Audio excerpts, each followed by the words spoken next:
On retrouve des choses au Massy Essonne Handball qui sont aussi dans l'ADN de Dalkia, c'est-à-dire par exemple des valeurs de formation. C'est un enjeu important pour nous. Bonjour, je suis Philippe Provost, donc je suis directeur des opérations au sein de Dalkia Île-de-France.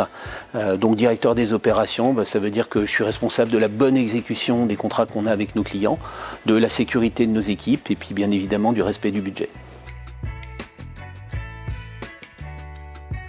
Dalkia, c'est plus de 80 ans d'existence et Dalkia Île-de-France, c'est plus de 2500 collaborateurs et plus de 5000 clients.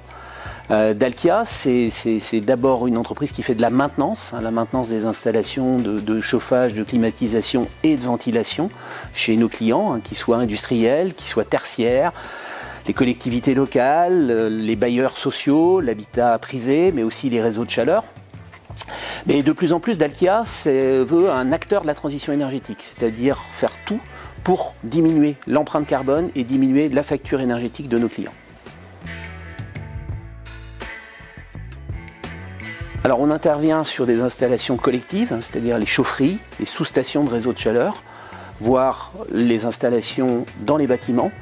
Évidemment, principalement, on souffle le chaud et le froid, donc on s'occupe de chauffage, de ventilation, de climatisation et à la base de la maintenance, mais de plus en plus, on propose de la conduite des installations, de l'optimisation de leur fonctionnement pour diminuer la consommation énergétique de chaque bâtiment.